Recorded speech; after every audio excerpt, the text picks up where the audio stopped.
In the heart of the state-of-the-art, at the dawn of the next stage in entertainment, you found No Proscenium.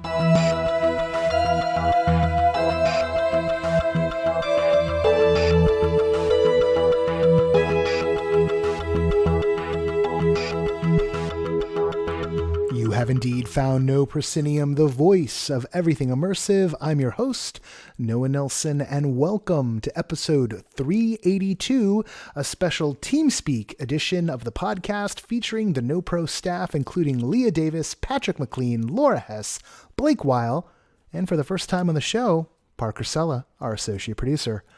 We recorded this a couple of weeks ago, chatting about what we've been going to see and experience with a touch of what we're looking forward to. The conversation ranges wildly, but I did want to put a note up that at about 50 minutes in, we get into a discussion and a description of artist Paul McCarthy's White Snow for about 20 minutes. That involves discussion of some pretty graphic imagery, and younger ears or those who just don't want to get into sexualized material may want to hop ahead. Look for the time code in the show notes, but again, about 50 minutes in, so probably about 55 an hour. There you go. All right, jumping to a different topic entirely. I know that some of you may be listening to this while you are at or on the way to South by Southwest. Well, on the site right now, you can find our South by Southwest FOMO guide, which has all the events and sessions we wish we were going to, from the activation for Showtime's Yellow Jackets to panels and talks from some of our favorite people in the Immersiverse. It's all right there at noproscenium.com, right there on the front page. You'll also find our latest review rundown and the call sheet for March, which has casting opportunities involving the upcoming Without Walls Festival in San Diego. As for the Patreon campaign, let's start with our latest backers. And there have been a whole lot as we take aim at our $3,000 a month goal, which is coming up in just 5 days when we drop this episode. Those latest backers are Ken Seed, Meredith. Those latest backers are Ken Seed, Meredith O'Shaughnessy, Cameo Wood, Evan Broder, Inhalola, Randall Fujimoto, Carson Lee, Sarah Popek, Hamish Hamilton, Maya, and Jenny McAllister Eisenberg. Thank you all so much. You have brought us so close to that goal. Here's where we are right now. I dug into it and I saw that if we can get just $114 more in pledges in the next 5 days, be that through monthly or just a few annualized pledges, we will clear $3,000 for the month. It won't be $3,000 a month on the regular, but it'll be $3,000 for this month. And right now, because I really don't want to lower the paywall, that's going to be enough to push back lowering the paywall for the newsletter at least till June. This is no joke. I am in like an existential crisis on this one here, but I really don't want to have to do the paywall thing. But if we cannot clear that 114 in the next 5 days, then we will go to a model where only subscribers get the newsletter. That will start in April, so there'll be a couple of weeks grace period to let everyone kind of jump in. Who knows? Maybe it'll be a good thing. Maybe it'll clear up the problems we have in keeping this thing going, and then I won't be fretting as much all the time. In any case, as little as $2 a month at patreon.com/noproscenium guarantees your access to the newsletter and keeps making all of our coverage possible. Right now, it's my only income source. Straight up. Okay? And I live in Los Angeles. If you're already a backer, drop a review on iTunes or your podcatcher of choice and share the articles you find useful on your social media platform of choice. It helps immensely. We are always No Proscenium, except on Insta, where we are No_Proscenium. As always, big thanks to our sustaining backers, Samuel Mustry, Chris Woolman, Samantha Davison, Eric Shamlin, Elaine, Daryl, Jay Bushman, Jerome Joseph Genties, Tom Leonetti McGuire, Win Thorne, Ryan, David Bassick, Richard Ayers, Lonnie Hanson, the Ministry of Peculiarities, and Jan Budman. And, we're on the lookout for community partners who are up for working out special deals for our backers or directly supporting the work through sponsorship. Hit me up at noah@noproscenium.com for details so we can keep doing this. We really like making all this for you. And now, because you're getting a whole lot of us, I'm going to come back at the end just for a real quick moment. So no big rant, because it's just a big talk episode. So let's get into it.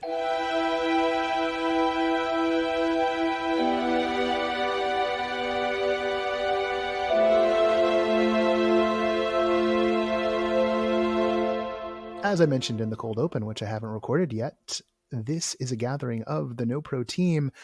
We've got members of the senior staff, members of the review crew, a little different lineup than what we've had before.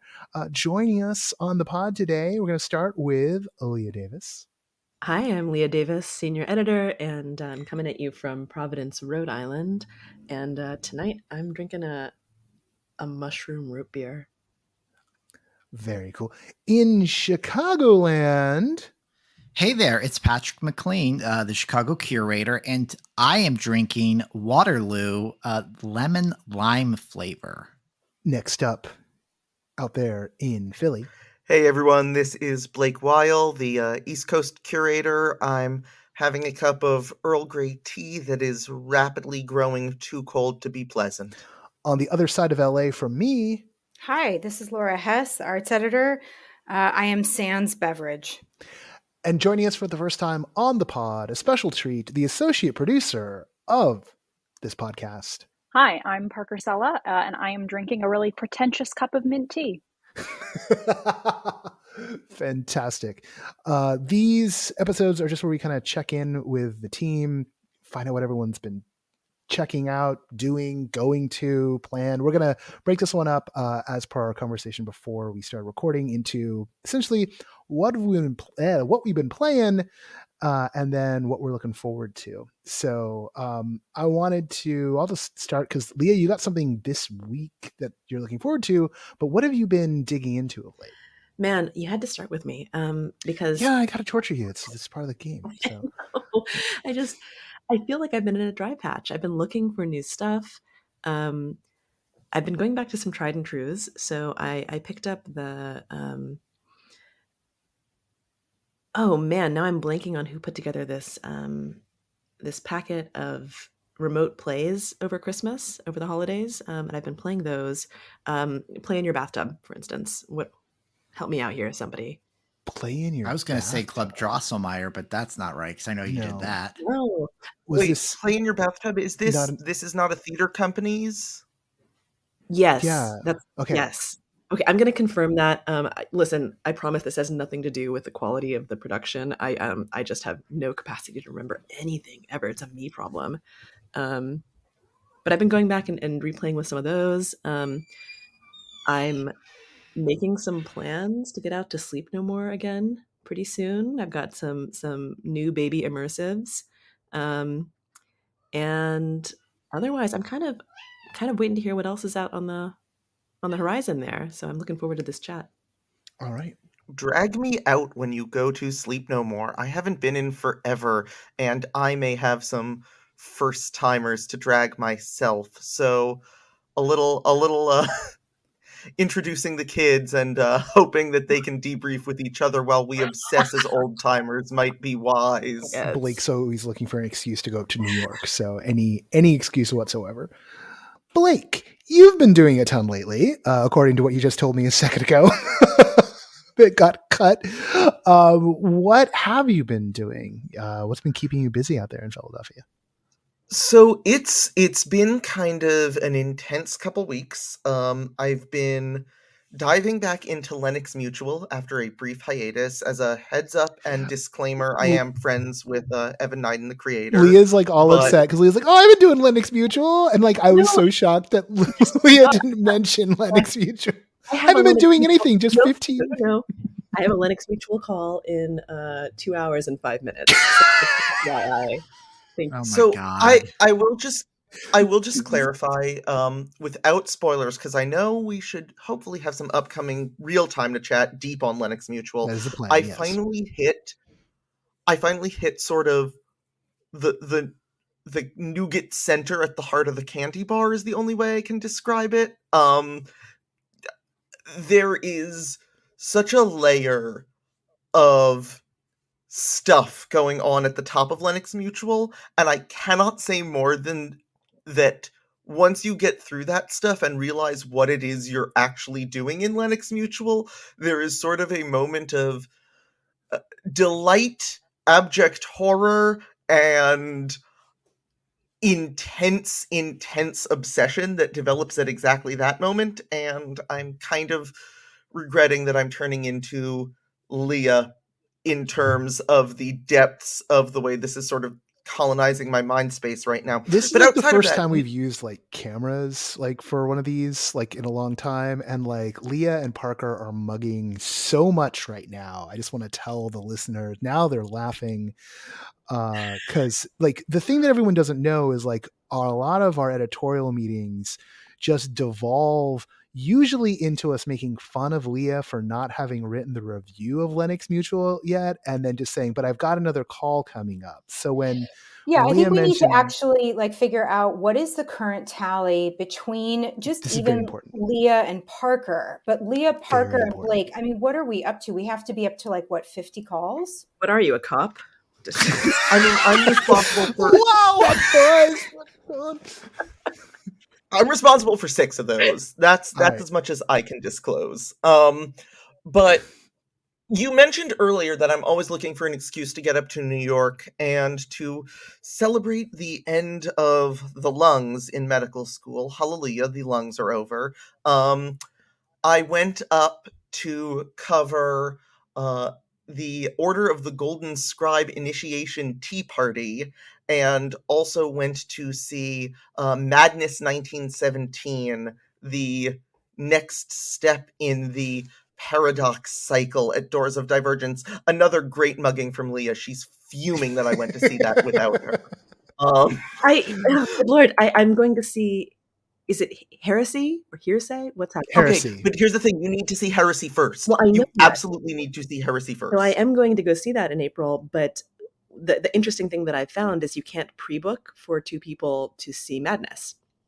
Because they don't allow for private. Like, it's a very interesting logistical problem they're setting up.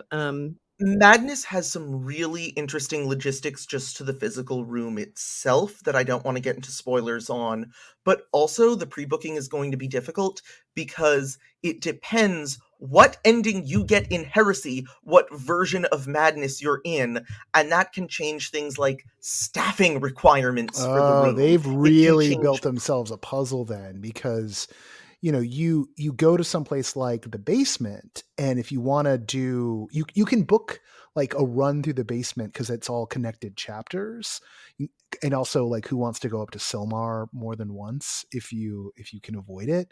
No offense to anyone who's up in Silmar, but sorry.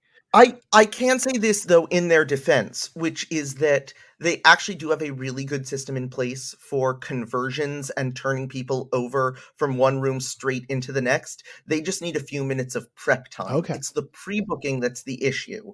And so but why wouldn't once that, you but, finish the but room... wait, but why would that be an issue if like, because if Leah knows that Leah's going in on like April 15th at 11, why can't they schedule like 12:30 on the 15th? You know what I mean? That might be just a little bit of either a website snafu, or it could be that they don't want to lock in the codes for exactly what audio track is needed, what props are needed, what costuming is needed, because these are very different theatrical circumstances. Needless to say, I have been able to figure out that if I made one different decision in the last room, I could have been in another country in this room. I could have been in a completely different genre. I was in this sort of like, the only way I can describe it is it starts off as like a Katharine Hepburn, like His Girl Friday, but set at like an old lobotomy practicing insane asylum. But then it quickly like dives straight into horror at about the halfway point. It rules. words cannot do this room justice. It is super, super cool. And paired with Order of the Golden Scribe, I'm just really kind of taken with the way that, listen, I love escape rooms and I'm always going to go to them, but they're starting to feel a little bit played out in maybe their standard form, especially as people are starting to learn the tropes and tricks over and over, as people are able to go, oh, that bookshelf's going to swing open. So I feel like now that we're marrying the escape room form to different, more varied theatrical techniques, this is a really great way of keeping the genre not just alive, but thriving in a way that I haven't seen since, like, I almost want to say, like, early 2019, when we Oh, were you mean right before the first pandemic? Year before the pandemic, because that was right when we were starting to get those later generation escape rooms Yeah. where there were no physical locks involved, where you weren't having to deal with like weird little numerical code padlocks. It was all the evolving. time. People were starting to mix things up in a real way. This is sort of Yeah. the next, like, Oh, I called it geological shift. Yeah, I mean, I called it next gen in the little write up I did for the rundown like a week ago, and I love that you're saying all this because now I don't feel like I was being hyperbolic for the sake of being hyperbolic. I mean, at the time I was, but now I feel fully justified based on. You should feel fully justified. And the last thing I want to shout out before I'm desperate to hear what everyone else has been up to is there is a really neat mechanic going on there where they've got basically the Manderley Bar from Sleep No More, but for an escape room as their lobby. I was joking after I saw the show, wow, I was so happy not to see the same awful Cracker Barrel puzzles in an escape room lobby. It is so much fun if you can go like 45 minutes early just so you have time to like kibitz with the performers, enjoy a White Claw, and like listen to this really Wait, hold fun, on. curated Stop. playlist. Enjoy. How does anyone enjoy a White Claw? I don't. I'm gay. I enjoy them. Okay, It's part of the puzzle, Noah. All right. Puzzle you have to solve is enjoy this beverage. It's just a cultural thing I don't get. I mean, I'm not a millennial, Yeah, so like fine, I then can't. don't enjoy a White Claw. Yeah. It's Brooklyn. They've got some like weird little craft beer with like Perfect. 5 too many hops or Oh something. no, not I'm an sure you'll have IPA. fun. No, bad. I want something malty. Give me that bar menu next time you're there, okay? That's all I'm saying.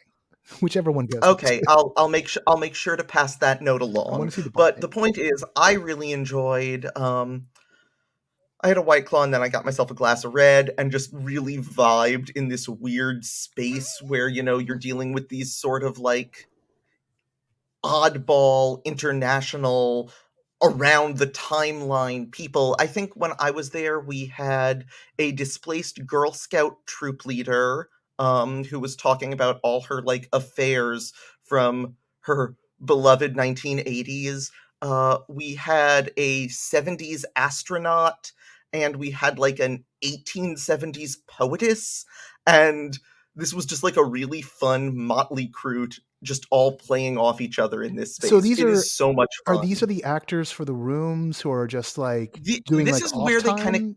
Like this is where they keep the actors from the rooms in their off time. They've all developed these sort of unique characters, and cool. when they're not running a room, they're just chilling in the bar in a different persona. It is rad. That is very cool. That is like really, really, really cool. Like that feels a little bit like what I wish Oga's was at. I mean, I love Oga's at Galaxy's Edge, right? Like I love. But Oga's is such a finished product, right? At Galaxy's Edge, you know, it's so smooth. But imagine there were like smugglers and like bounty hunters like hanging out at the bar. I mean, it's so tiny, so like you would lose so much of the profit by sticking one actor in, but just like one or two performers, you know, hanging out. Now you're speaking my language. I feel like I have a confession to make here. Confess. I got my tax rebate back, and I'm wondering how much of my soul I would have to sell to go into a little bit of debt and maybe try the Star Cruiser. Star Cruiser. Yeah. I mean, everyone knows that if I was solvent, like I would have already gone probably more than once, but I'm not. Sometimes the Star Cruiser team members that I know go like, we got to start a GoFundMe for you. And I'm always like, I might let you. It's an important reporting trip. I mean, it is, but Yeah. I But I can't think justify it. that ties into kind of an interesting topic that Leah mentioned earlier, but then we all would have the same problem if we individually went to Star Cruiser, would be that these things are scaled for groups and things like that. But Leah, you Right. mentioned that it seems like Doors of Divergence has a 3-person, I'm just going to use the word minimum requirement to book it. And then Star Cruiser, when we looked at those numbers when it originally announced, I haven't looked recently, like the price to go for just one person was quite astronomical. But if you're part of a 4-person group or family unit, you can shave off literally thousands of dollars, if not Oh, at least one. thousands. Yeah, Yeah. like to make it a much worthwhile experience. And I think this is a kind of fascinating thing that in regards to, we might be on the verge of another next generation of like immersive experiences that have actors and puzzles in them. But I feel like we are, maybe it's just an unfortunate economic issue, especially right now here in February 2023, that you Last have day of to February, by the way. last day. This is for the person who's going to listen to it in a decade. And we have the problem of that, we have to pay these people and they rightfully deserve it. But financially, these institutions can only work if it's large groups. And this is almost the same problem all art has, be it traditional theater or maybe some of the stuff like Laura goes to. You need constant flow. And until we solve that, until we solve that problem, will we ever really break through to a next generation of experiences? I mean, so I always talk about this stuff, particularly like the high end, intimate immersive stuff is like the Michelin star dining, the fine dining of experiential. And you look at something, I was having a conversation with someone today, and pointing like, Star Cruisers, that the Locksmith's Dream, which Blake, your sister Ellery, went to for us. And she will not let me forget it. Oh my goodness. I think I hear about that like once a week at least. If you want to talk about burrowing in someone's mind, that is that kind of like obsession generating nugget that like I think we all live for. Yeah. So like you have this sort of stuff that's quite pricey, right? And it's for a normie, it's going to be, trip of a lifetime type deal, right? It's like when I dream of, finally going to Tokyo and just like losing myself for however long I can. Or the same thing with like Dublin, right? Because I'm not a well-traveled man, but I live for travel. And then there's stuff that is like the fast casual of immersive, which is how I described Stranger Things, the Stranger Things experience that's going around, right? Like it's not the McDonald's of immersive. It's not fast food. Like there's quality ingredients, there's skilled performers who've been put in, and they've sort of spared no expense in a couple of directions on putting the package together, but it's designed to get enough bodies through that volume makes up for, again, back to volume, right? Volume makes up for what the cost would be. And so that can kind of bring it down to what, people who are curious would like to do. And they've got that big IP to play with. And in some ways, we're in a really great position because we have this widening range of offerings from both indie and corporate stuff. But I do think we're still in a place where, sticker shock is going to blanch a lot of people. Patrick's got a thing. I feel like we need a name or at least a metaphorical chain restaurant to be in between Michelin and McDonald's. Maybe we could say like McCormick and Schmick's. Stranger Things feels like a McCormick and Schmick's to me. Like you're gonna get like a decent, fairly middle-priced meal that's going to impress your in-laws. As they're doing fine, but like you're this is not necessarily, while there is definitely care put into it, there isn't the level of artistry you're seeing in this sort of Michelin metaphor theater. Well, I don't know. Yeah, I want to push back on that. I don't think that that's. I mean, I think that it's worthwhile to have this kind of debate and to try to unpack this, but I think that we Yeah, I just think that I think there's incredible artistry in the Stranger Things experience. And I think that we're trying to potentially put certain elements into the wrong box. Yeah, I just think that Stranger Things it's not, I think it's clear on what it wants to be. I think it's clear on who it's for. And I think the execution was fantastic. And I get frustrated when I feel like we're trying to, not necessarily this group, but I've had other conversations with people in the industry and in different facets of the industry. And I feel like where people want every experience to check off every box and be for everybody. And that's not possible. And that's not what we're going for. And I think that Stranger Things, for what it is, for what it's trying to be, it executed brilliantly. And I thought there was incredible artistry. I mean, when I use fast casual, like I use that really specifically, like in an advisedly way, because I remember when slow food happened, which happened like before fast casual happened. And there was this realigning of the values when it came to how food was getting to more and more people. And there are days when like you just want Chipotle. Like, there's a better real Mexican joint around the corner, but you actually are craving Chipotle, and all of the ingredients are super solid, and it is unique from what the real burrito joint is going to be. And I'm someone from the Bay Area where we do burritos for real, and like there's some shame, but also Chipotle was born by a Denver cook who served in the Bay Area for a long time and like wanted to bring that back. So that's something I love about particularly the Stranger Things one, is like it is folks who have made like the bespoke, unique little things all getting to play in this really big the sandbox. Blake, your hand thing is like blinking at me angrily. This is my first time using that hand raising software, and I didn't realize how aggressive it was. So please forgive me for that.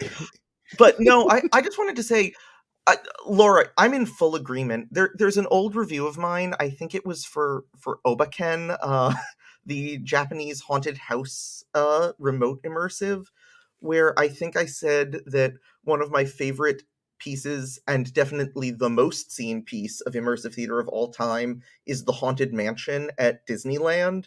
That sort of ticks off all of these like artistry boxes that we're looking for.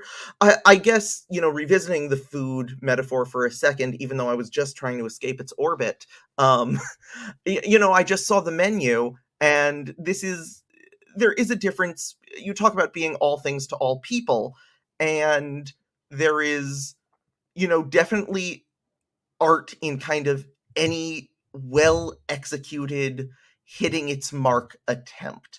And I think that not every immersive theater needs to be the gel spherification, liquid smoke, edible cloud version of immersive theater.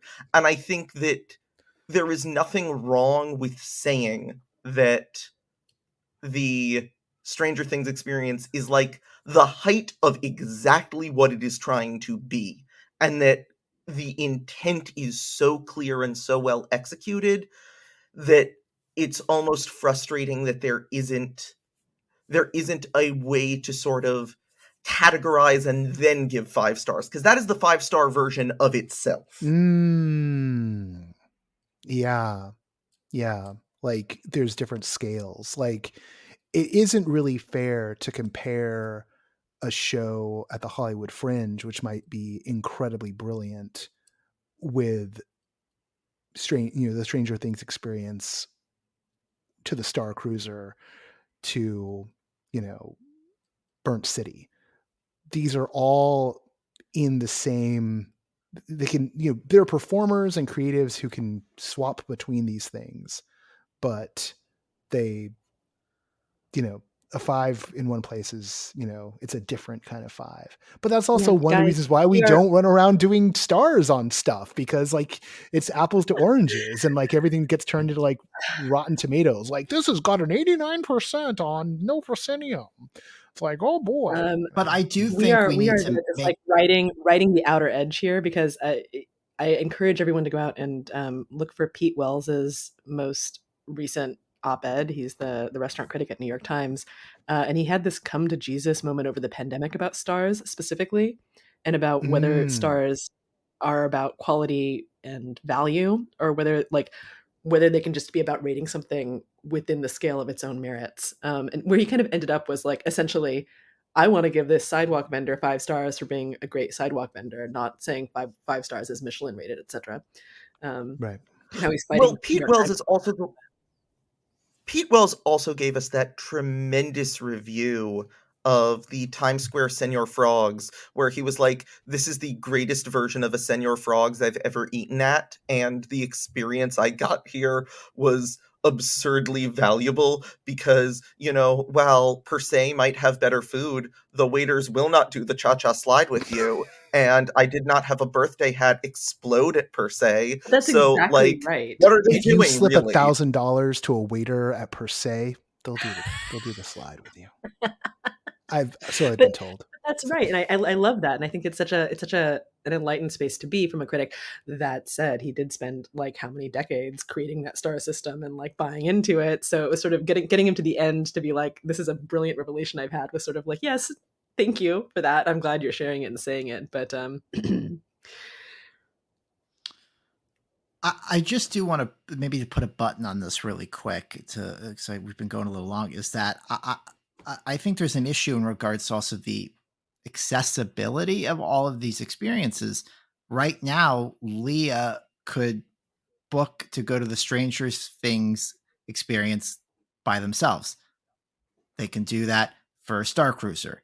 But right now, with Doors of Divergence, they can't unless Blake is willing to drive down and have a free day to come to New York to make that group of 3. And I think that's another kind of issue. Tell me the day I'm there. I was like, oh, Blake's going to go because Yeah, Blake's going to steer them towards the other track so Blake can unlock, the alternate version of madness. Like you've set up the day, We're just a travel company for each other, basically. Allegedly, Blake is getting a degree in something, so I presume there's occasionally a few hours of the day when he's focusing on that. So, but the thing, I think that's just the issue is that, I think we've gotten really good about making a variety of different tier options available globally, nationally, online even. But then I think there is occasionally still some, not gatekeeping, but there is some access issue in regards to being able to see everything. And once again, I don't know if that's tied up into the economics, that's tied up into the age of the form in which the experience is shaped around. But I just think it's something to think about. It's kind of everything. Yeah. You pick which thread. It's the economics, it's the geographical nature of it, it's the demographical nature of it, right? Something that we note often in our editorial conversations, and in this room in particular right now, this can be often is a very white space, and that is because it is part of a lineage of performing arts in America and small businesses in America, which tend to go that way. So changing who's making, who the audience is, creating access, right? Creating work that is interesting to people, right? There's plenty of people, as incredible as Doors of Divergence sounds, there's going to be plenty of people who look at, the breakout for Heresy or look at the breakout for Madness and be like, those eras do nothing for me. I've got like this sounds incredible, but those eras, that material does nothing for me. And we should be so lucky to get to the point when there's multiple things that are operating at the quality that Doors of Divergence are, that can appeal to folks who don't want to go to World War I, don't want to go to witch trials. They want to go to, Harlem Renaissance, and it's folks who know what they're talking about, building that exact kind of thing, right? That's when this field, this genre this medium has made it, when we can look across the breadth and say, we've got creators and we've got material that is as diverse as cinema. That's the objective there, in terms of comparison. But yeah, putting a button on it. Sorry to do that. I wanted to, because there's a thing that Patrick and Parker, who are my constant companions for our weekly editorial meetings, there's a thing they both, y'all both did. So there's a thing that you got to play. I don't know if played together or you just got to check out. Patrick, you wanna jump in and start this one? Yeah, absolutely. So I it came across through Everything Immersive, and this year I am trying to be much better about seeing remote work. Like, even if I'm not reviewing it, I want to go there, I want to experience it. And this came across the desk on Everything Immersive, and it was POV. You are an AI achieving consciousness, and just because logistically I passed on the review, I had two other things, one before and after, and I just didn't want to overload myself, but I still wanted to see it. And I saw it the day before the reviewer, and this is from Cirque Saw, I believe I'm pronouncing that correctly. I apologize if not. And it was just really an incredibly refreshing experience. I think as we enter we're absolutely in a post-pandemic world, and that I mean that we've just simply moved on from the height of social distancing and masking and things like that. Last year, I did notice there was kind of a downpour in regards to the remote experiences. It seemed that during the holiday season, things like that, a lot of companies returned to or started planning in-person experiences, which is great and awesome. But then at the top of the year, there was actually a slew of them. And I went on this on just a kind of a total whim. And it was wonderfully delightful because I think for a while throughout this entire thing, we've had experiences where you just go to Zoom and you just talk to someone. And it's no different from your work meeting or catching up with a friend on FaceTime. It's just, it's a blur of being at the screen. But what happens with POV is that they really got the sense of you are in front of a computer or a device that has a keyboard and a bigger screen, and you can touch it, you can interact with it, you can click it. And so what happens is you join this experience and you have these wonderful touch points. Maybe Parker, do you want to actually talk about like the experience itself? Yeah, I think one of the things that I liked so much about it that I feel other remote or at home immersive experiences don't always get is the fact that it I think the term is digitally native. Like, it could only have existed over Zoom and over these platforms. It, even, some of the shows that you see, say, over the phone or other things like that, which I absolutely love, could hypothetically be done in person, you and the performer in a format like that. But what I loved about this is the different technology they were using, and to my understanding, the technology that they built specifically for this experience, or built and then involved in this experience, could only have existed for the online platform. And it was, just as Patrick said, engaging with it in a different way than you would engage with just a Zoom call or with just a theater performance. And sort of as the experience progressed, more layers were unlocked that had just been there the whole time, but your attention was called to this and that and the other aspect of this technology and of the story and the premise of the whole experience, which I thought was super, super special. And I didn't think that at this point in the post quarantine part of time that we're in, that I would get to see something that would really put a shift in my perspective of how I was viewing digital and remote theater. But this definitely did that, which was remarkable. And I want to keep it. And I think, just to piggyback on that really quickly, is that it was like, I'm yes-anding everything that Parker said. And I think what another layer to it is that it's using this proprietary tech to have a commentary on the tech.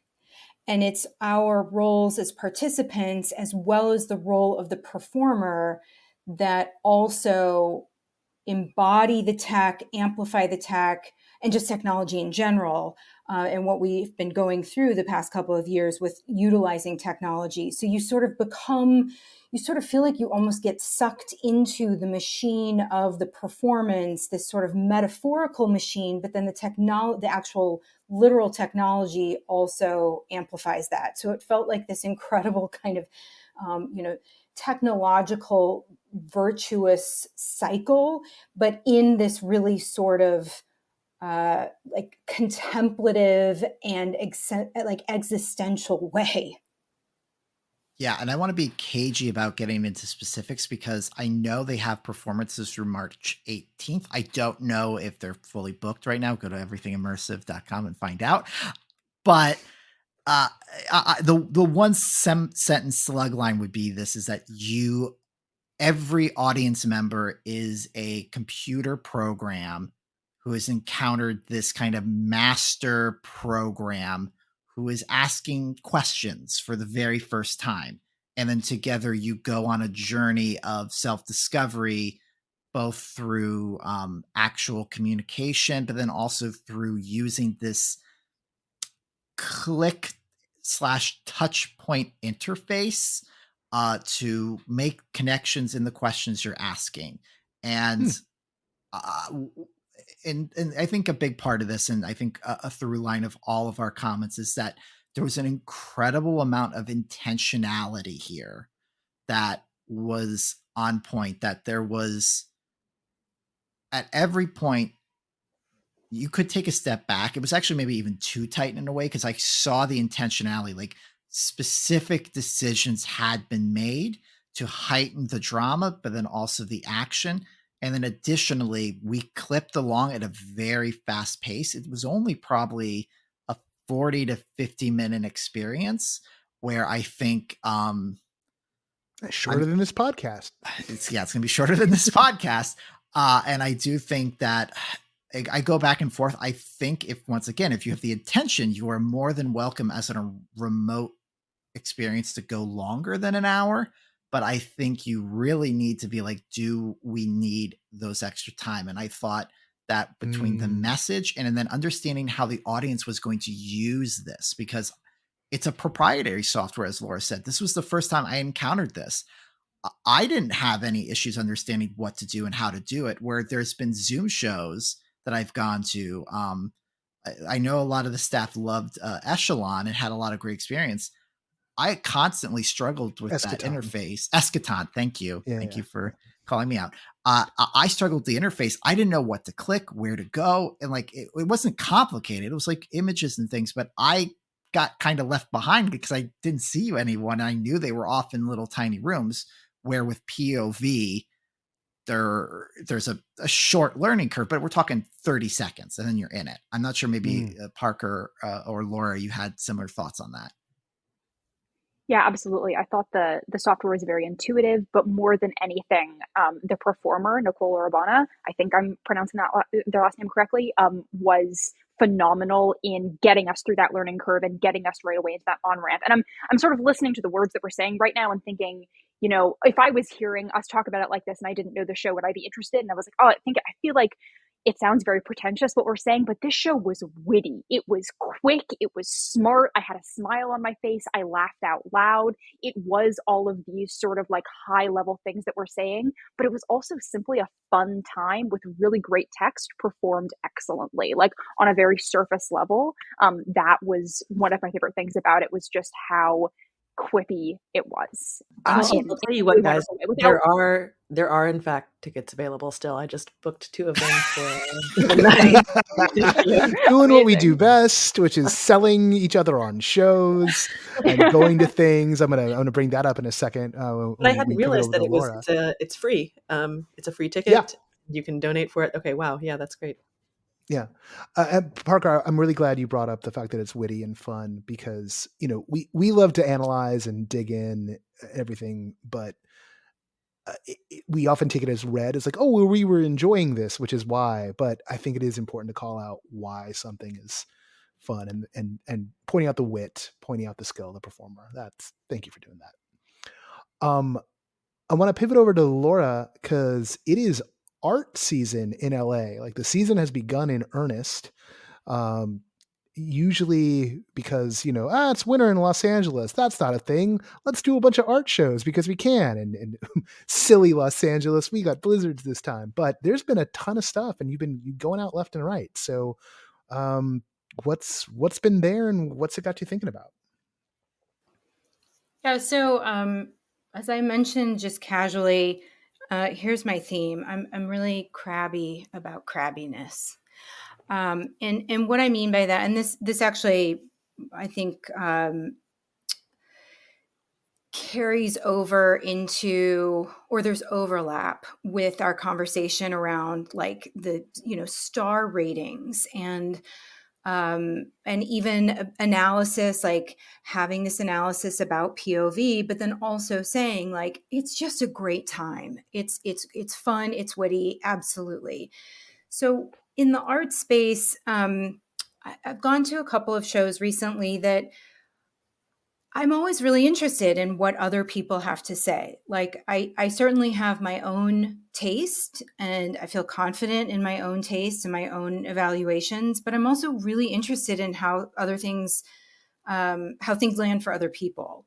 And, and one of the things that I got kind of crabby about is there's this really beautiful show that I wrote about that's in the rundown for this week.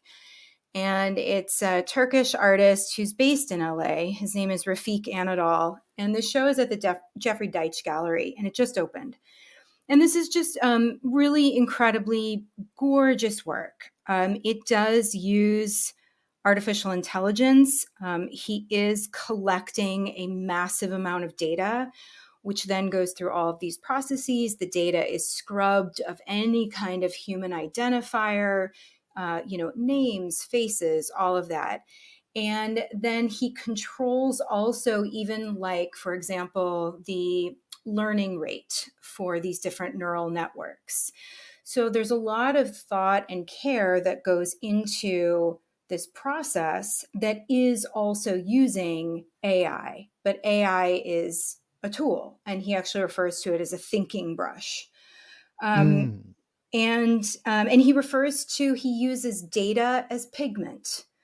And it's, I like that. Yeah, it's really lovely. And like this just kind of dials back into, again, like a lot of our themes of this conversation and other conversations, like what is the intentionality? Who is this for? Does it have to check off every box?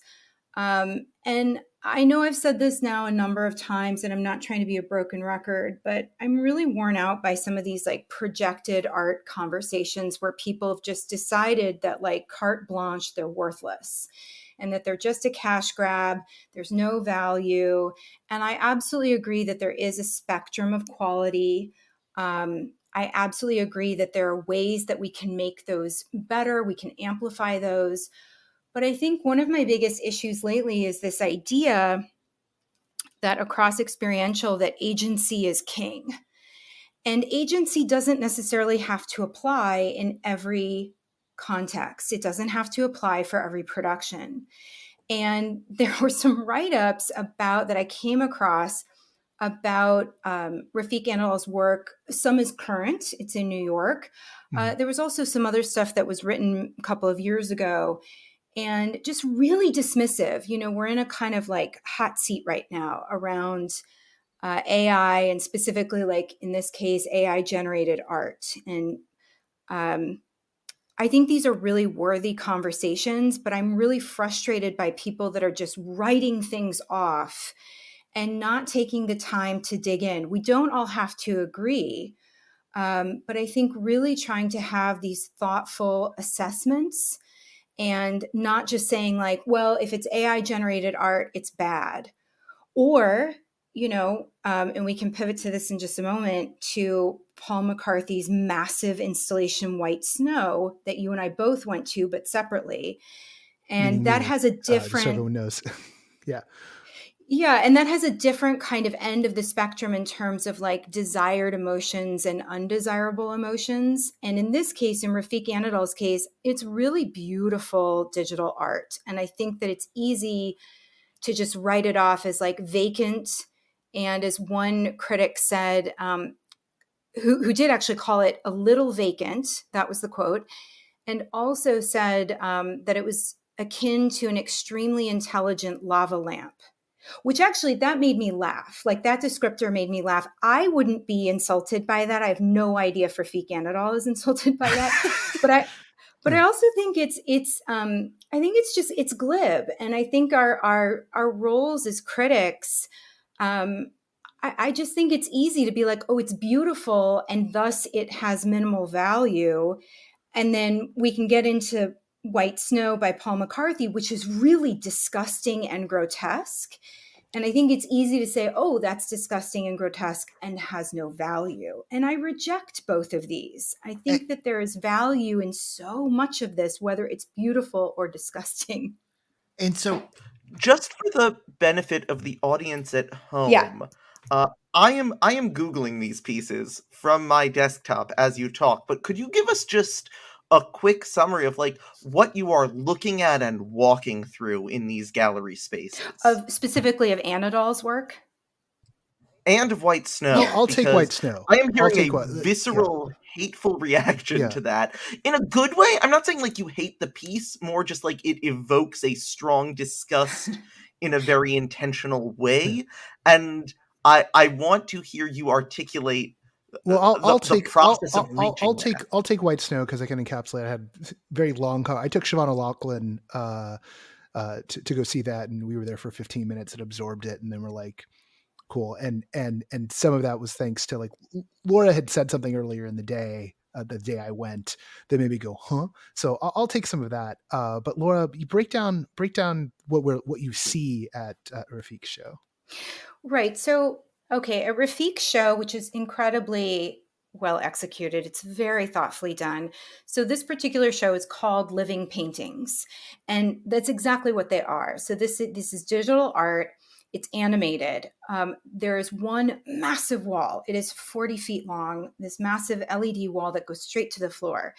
And you do kind of look like, it does kind of look like you are viewing a pixelated lava lamp. The particular pieces that are incorporated on this loop, it's like these cascades. It's pixelated cascades. This particular show is all based on California related data sets. So some of that's ocean, some of that's wind, some of that's national parks. But you are looking at these incredibly saturated colors. And there's certainly variation. There's also a section called Coral Dreams. And so some of these are a little bit more kind of like identifiable organic shapes. And some is just completely abstract. But you're looking at this incredibly beautiful, saturated movement, and it's incredibly vibrant.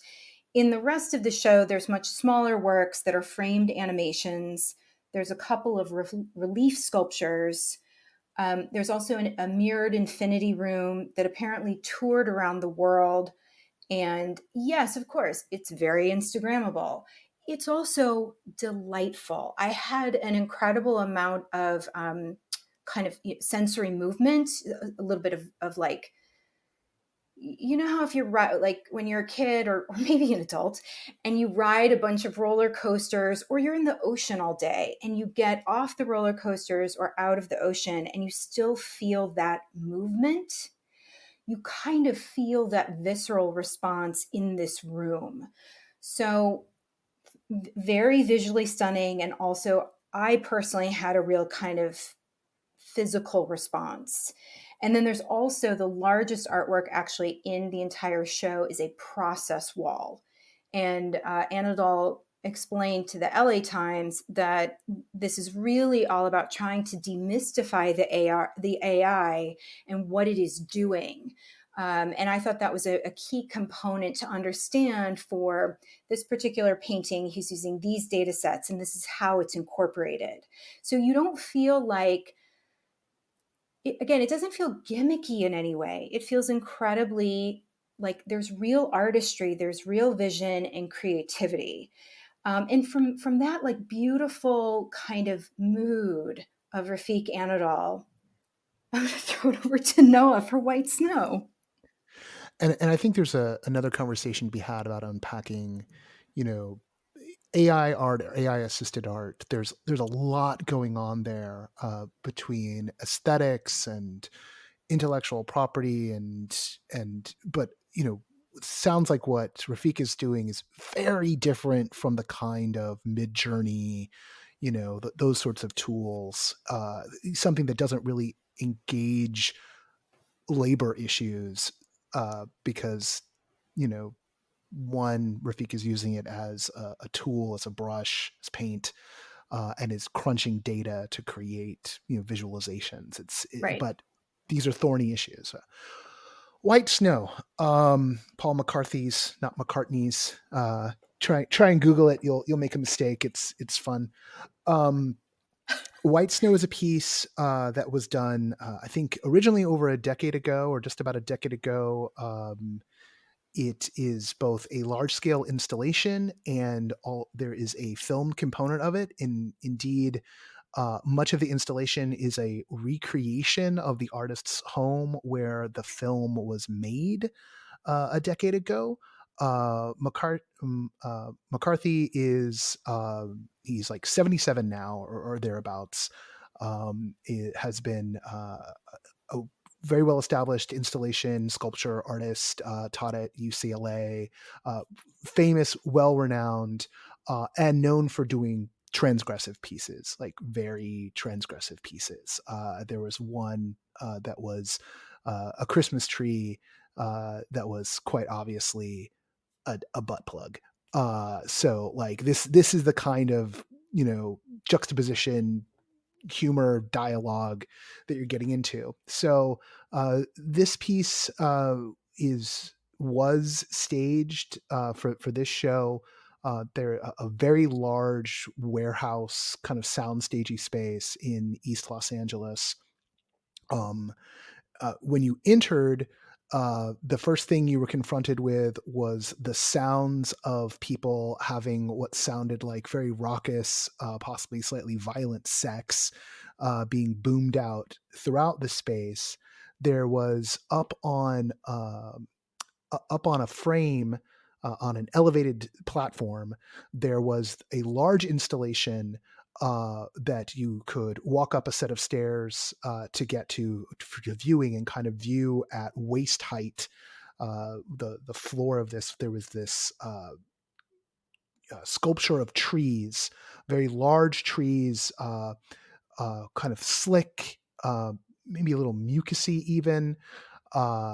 You just kind of bulbous in their shape, and inside, deeper into this kind of forest view, there was a small home or house or hut. It was a little hard to tell. You could not enter into this installation.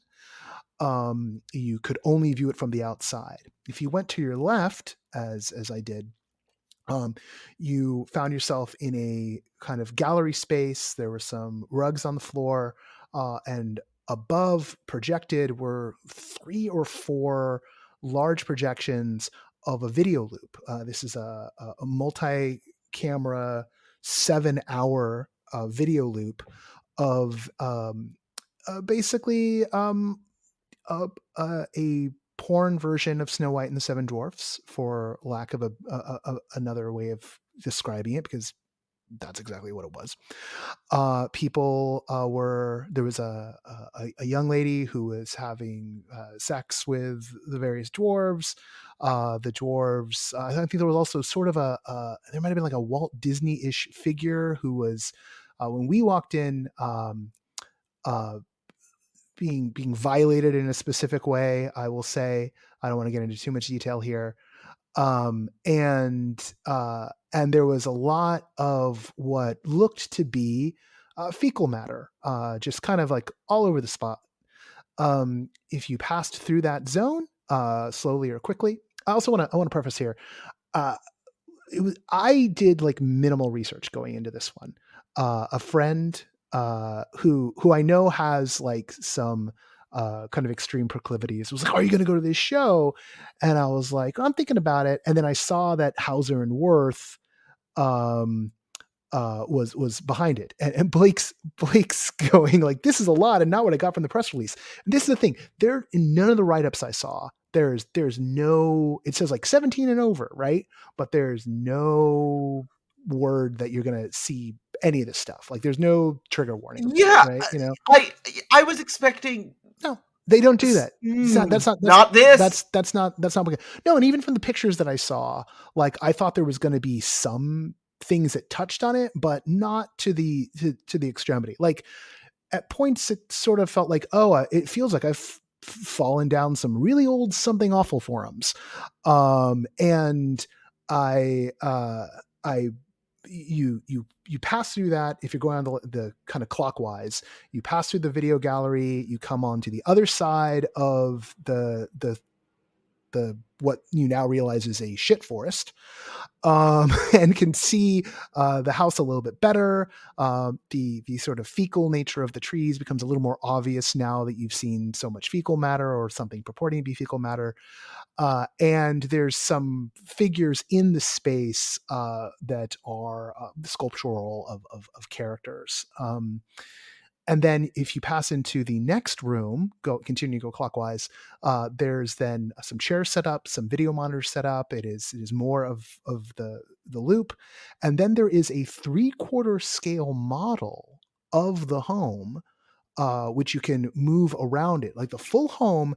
And there are various scenes that have been recreated from the video, usually just like sort of aftermath, but there are also a few um, dolls, mannequins in there that are in sort of final stages of their existence, like they're corpses at this point, that have been either mutilated in one way or another. And again, lots of what appears to be, fecal matter, like all around. And I was in there for about 15 minutes. I was like, oh, I get this. Like I grok what's being done, like the urge to shock, the inversion of fairy tales.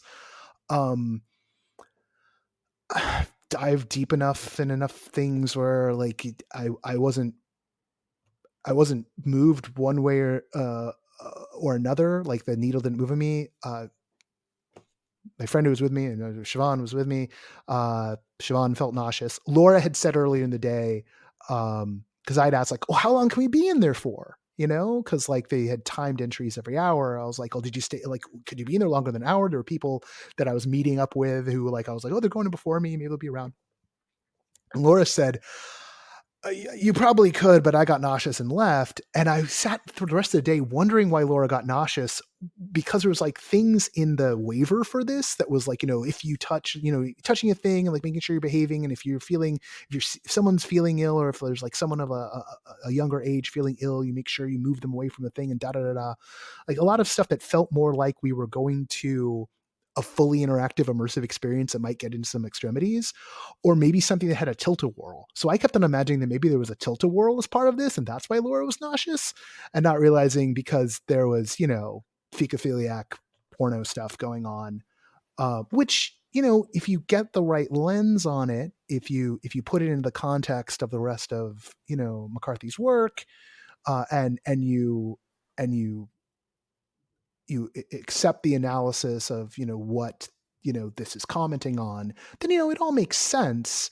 But it's very much designed to either cause revulsion or cause titillation, if you're not revolted by these things. But it can also land flat, like it did for me. I was like, oh yeah, there's that.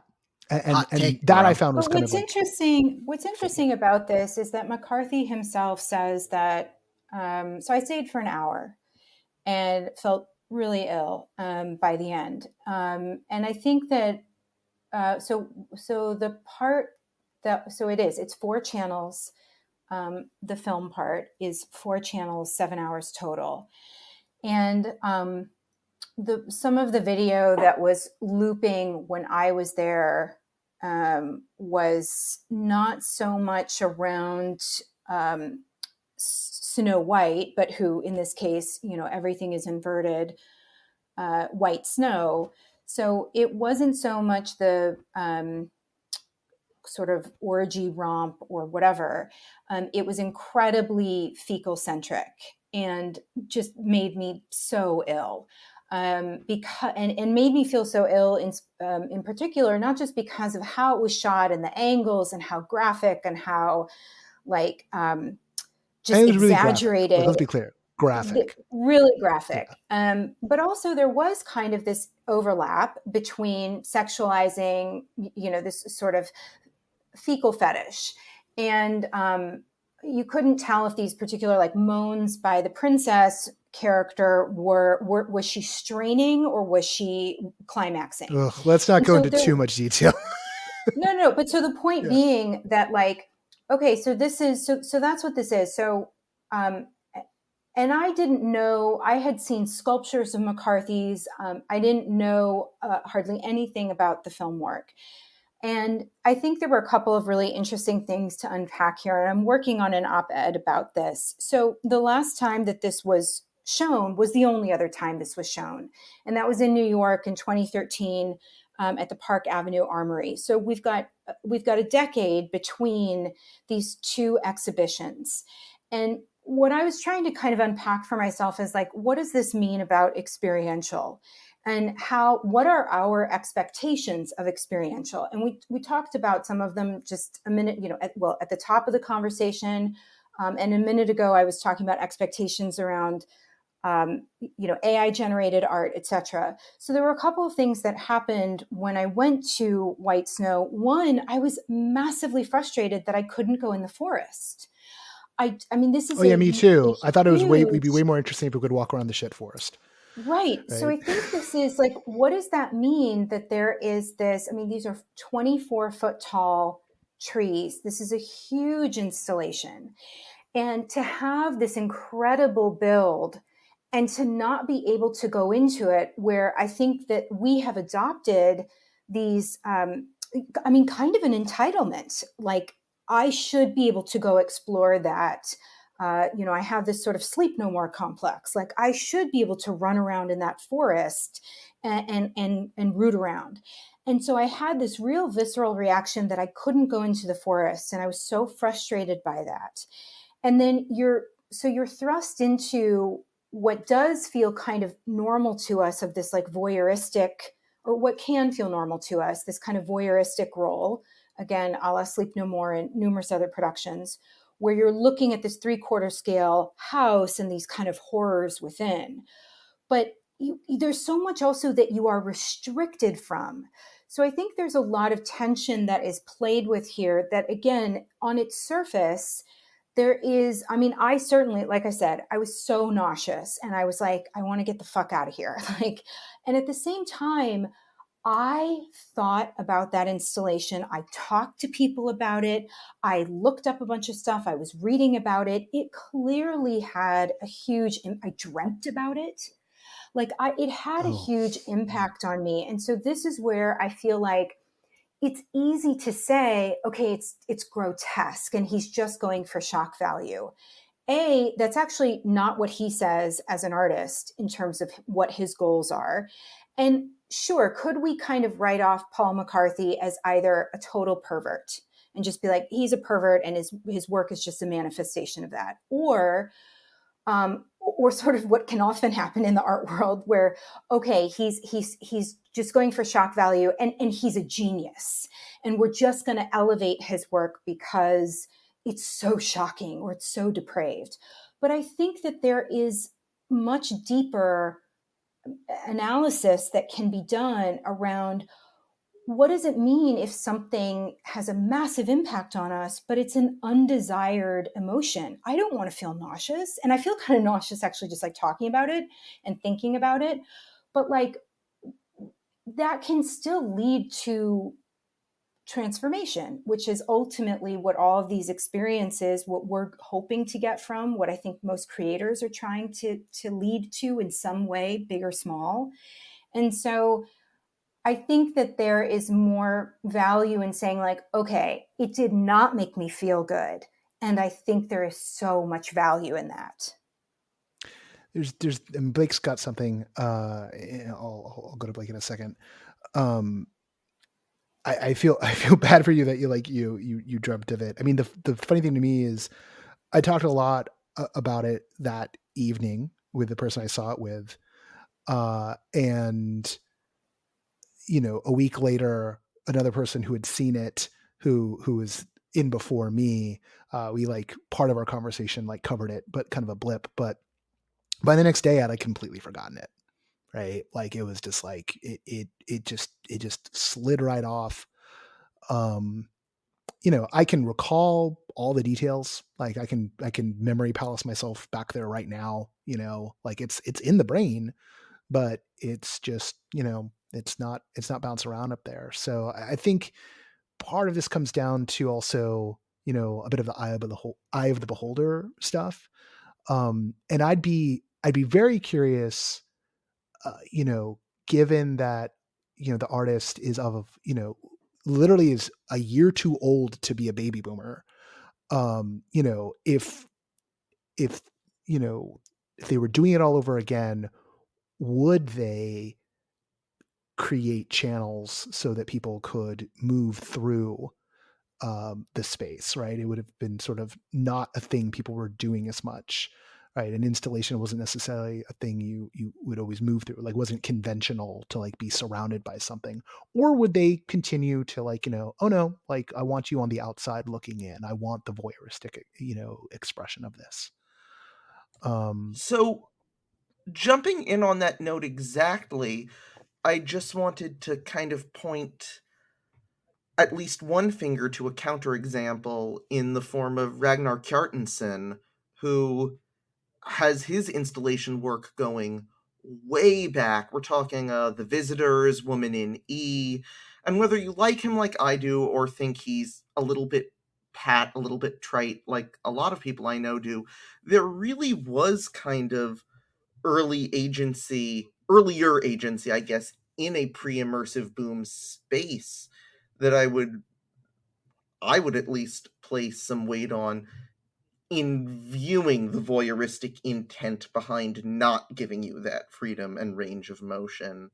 The other thing that just came to mind talking about this is just sort of this real give and take that I think I'm seeing play out between what you're saying, Laura, and what Leah has been saying about kind of immersive giving us a safe... Leah's been saying this in the chat. A safe space for... Actually, Leah, bring out what you said in the chat because I think it's valuable. So how dare you expose me as a chatter? But that's fine. Go for it, Leah, though. Laura, you were saying that that creating this space in white snow that was really to allow people to feel truly disgusting emotions did have a certain amount of value. And I was over here on camera just snapping because I think one of my main arguments for immersive and for people to experience this kind of stuff, even if they don't think they're interested in it, is that this is one of these places where we have access to and people can create safe, for lack of a better term, spaces to experience these emotions and feelings and stories that we wouldn't necessarily want to experience in the wild. So yeah, disgust is absolutely something that we should be embracing in art, because it allows us to learn how to deal with it in real life, or perhaps avoid it in real life without depriving ourselves of some of this basic human experience. So I'm super ambivalent. I am very kind of torn between the points here, because I'm seeing in Noah's reaction of, oh, that's what this is, a lot of what my own reaction was when I went to see Blackout, of this sort of assaulting, relentless revulsion that eventually results in a sort of numbness to engagement. That, there is only so far that I feel like you can engage with something that has, I'm not even talking about a morally repulsive or, personally repulsive element, but like a viscerally repulsive element. When you're dealing in fluids and waste products, there is, I think, almost like a self-protective measure where people just kind of shut down and go, oh, this is what it is.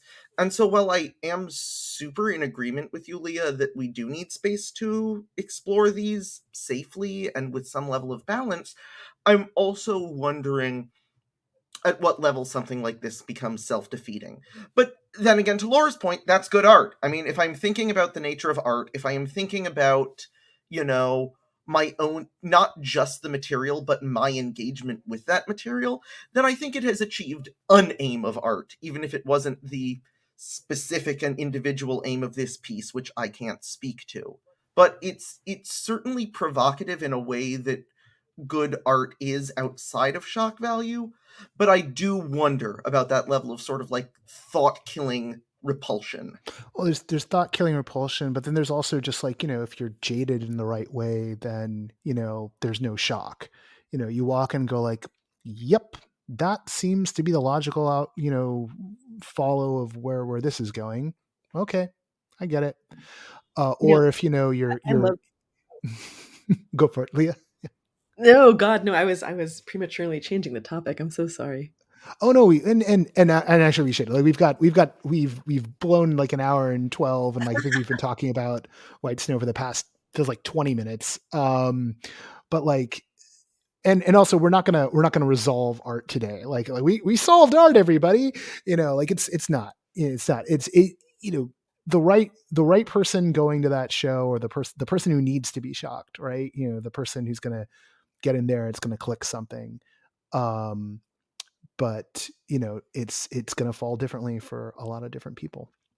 One of the things we promised at the top of this was that we were going to do what we're looking forward to. We don't have the time to do all that right now, so I just want to like go quickly around the horn. And Blake will start with, if there's anything with you, because I know you actually have the least of things. So Blake, we're going to start with you. Give everyone's time a chance to muster up what it is they're looking forward to. Let's say it for the rest of the season. Here in the spring, what might be the twinkle in your eye? We'll do the speed round version of this. Blake, we'll start with you. So, well, most of my time, yes, Patrick, will be spent actually on my schoolwork. I'm really looking forward. There's the Disney 100 exhibit going on at the Franklin Institute that's supposed to have some really interesting immersive museum design elements, and I have been percolating for years a probably ill-advised idea for a feature on immersive museum design for both good and for evil. So I'm very curious to see this just based on my own personal obsessions. And then speaking of art and museums, I am really, really, really thrilled. The Grounds for Sculpture, which is this giant, gorgeous sculpture gallery out in New Jersey, big outdoor exhibition space, lush, acres and acres. They have a big exhibit called Night Forms that I was not able to see in the fall, but got an extension. And I am working on sometime in the next couple weeks going to go see that. It looks bananas. Some really good, really interesting projection art worked onto the really unique and bizarre sculptural forms that this gallery has. So that is something I am incredibly excited for. All right. Patrick, let's pop over to you, and then I'm going to run to Parker, and then Laura, and then Leah, and then I'll cap it off. Yeah, and I would actually say that, Noah, you and I have some of the same stuff on our agenda. I think the biggest thing being the XR Live Festival that's going to be occurring this March, just tomorrow. It starts, but there's it's actually a underway. whole Yes, I mean, bunch. it's already been underway for a couple of weeks, but it is running through this whole month. Right. And I think it's getting going. And this features a lot of things that we have covered before here at No Proscenium. There's Alien Rescue, which I know Noah's a huge fan of. There's Welcome to Respite, Chapter 1. This is not a new edition, but there's a whole bunch of stuff from the Ferryman Collective. But then there's also a bunch of new stuff that I haven't had a chance to see because of technology issues and things like that. So I'm really looking forward here next month to putting my quest to the extreme and trying to see what I can do and where I can go in the virtual spaces. Parker, what's on your radar? Well, like we were talking about a little bit before, I have calls 20 and 21 of Linux Mutual on my schedule. So excited to continue flipping the pages in that book, diving in a little bit further. And then also coming up locally for me here in San Francisco is We Build Houses Here from Detour Dance. I'm not familiar with the company. I haven't even seen anything at this location that they'll be at, but I've heard nothing but awesome things. So I'm super excited to see a little bit of in-person immersive, which doesn't come to the Bay Area as much as I wish it would. So in my very own backyard, I'm looking forward to that. Laura, it's still busy season. What's next on your agenda? Yeah, there's a beautiful sort of like crocheted underwater coral installation that's opening at USC.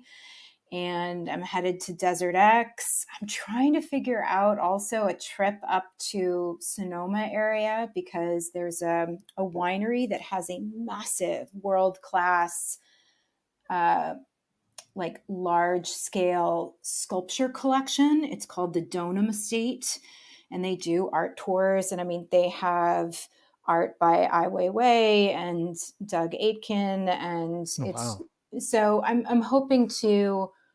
I've been very conservative with my travel for the past 3 years, and I'm trying to figure out if I can maybe crack that open a little bit. Yeah, so there still is, there's the Daniel Arsham, there's 2 Daniel Arsham exhibits opening at Orange County Museum of Art, and then also within LA at the Peterson Automotive Museum. So we're very, very spoiled. Oh, we are definitely spoiled on the installation art and sculpture front right now. Leah, what's popping up on the horizon here? Well, I'm prepping for Intercon U this weekend, which is the premier multi-genre live-action role-playing convention in the world, according to their website. And what this is it's a bunch of parlor LARPs, these small 2 to 6 hour games, packed over the course of maybe 3 or 4 days. It's in Warwick, Rhode Island, and I am really excited to be playing a handful of these.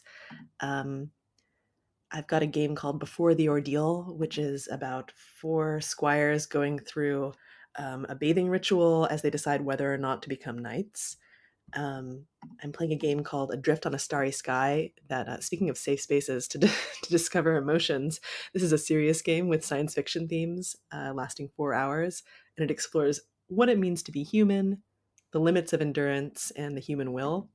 And since I'm confident this is going to go out after this game plays, my character secret is that I am the shipborne AI that I'm playing the ship, so I'm excited to figure out how this works. Well, now I can't run this episode earlier than I intended, so now we're It's locked okay, into okay. the Friday after this one. So that's fine.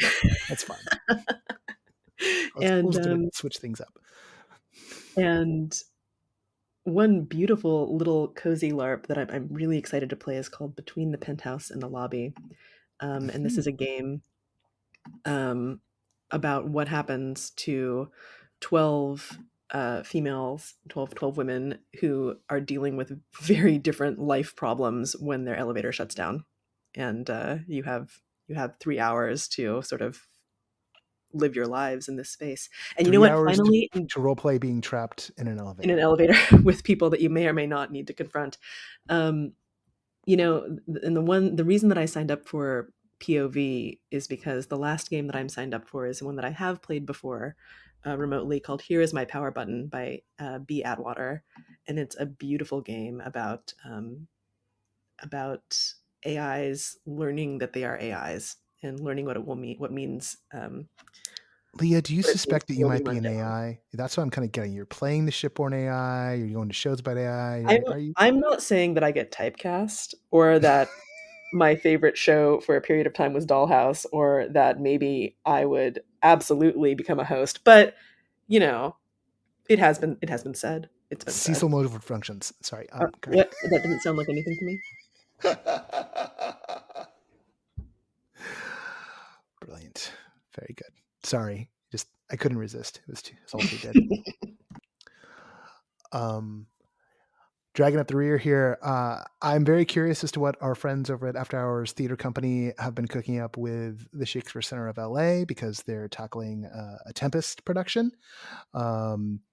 I can't do the review for that one, so we gotta find who's tackling the review. Kevin or Laura will be put into the channel, and then I hope I can score a ticket. Actually, gotta go talk to Graham. Get on that action there. But there's that, and then later in the season, Without Walls will be happening down in San Diego. I do believe there's a preview, so they're going to lay out some of the stuff, and I might get a chance to go down to the preview and have a better sense in a few weeks of what exactly. I've heard some rumblings, but nothing's been announced. If the rumblings hold true, there's some really good treats headed down Wow's way. So hopefully that all works out. Well, this is one of our semi-regular ones of these, and we've only been recording for an hour and 21 minutes, and I'm only incredibly hungry. So I'm going to let us go. Leah, Patrick, Blake, Laura, and introducing Parker. Thank you all. And if the schedule holds, we'll be talking with a lot of you before March is through.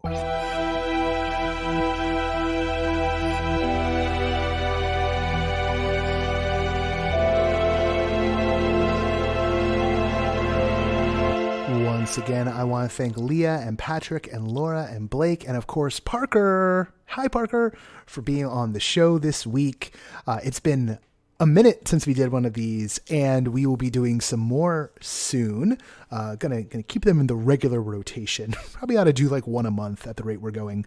Also make my job a little bit easier. Anyway, this has been a very long episode of just us talking, and just lots of different topics, but still just the same group of folks. Although, you guys tend to love these. So another reason why I think we're going to do more of them. And Parker and I are threatening at some point to do a Star Trek podcast for the backers, because we're both watching the Star Trek shows right now. Anyway. If you're at South by Southwest, I hope you're having a good time. I hope that the FOMO article is useful to you. Quick preview of next week's episode. Mark Simons, the co-founder of Giant Spoon, named the #1 most innovative advertising agency by Fast Company this year. And of course, they're behind all kinds of activations, as well as being like a full stack ad company. We have a fantastic conversation. It's in the can already, and you'll be getting it next Friday. So we're keeping going on. Also, fun fact, and this comes up in that episode, I'm still using his dongle that he gave me at IDS2 for the MacBook. We needed one, and I have it still. So in a very real way, if it wasn't for Giant Spoon and Mark Simons, the podcast wouldn't happen. It's how I connect to my monitor. A little thing there. Why did I tell you that now? Because I'm looking at the dongle. That's why. All right, enough of that. Have a good weekend. Hope you enjoyed the show, and we'll be back next week. And hopefully I'll be able to say, we cleared the 3,000. Woo! Now we got to push on to 4,000 because, oh my God. Anyway, money, you always need it, right? All right. Patreon.com/NoProscenium. Let's do the credits. We're the critics. Let's do the credits. Associate producer of this podcast is Parker Sela, who you finally met. Music for No Proscenium is by Chris Porter of the Speakeasy Society and Solar the Podcast. Special thanks to Siobhan O'Loughlin for voicing our intro. And all of this is my fault. I'm Noah Nelson. And until next time, I'll see you at the show.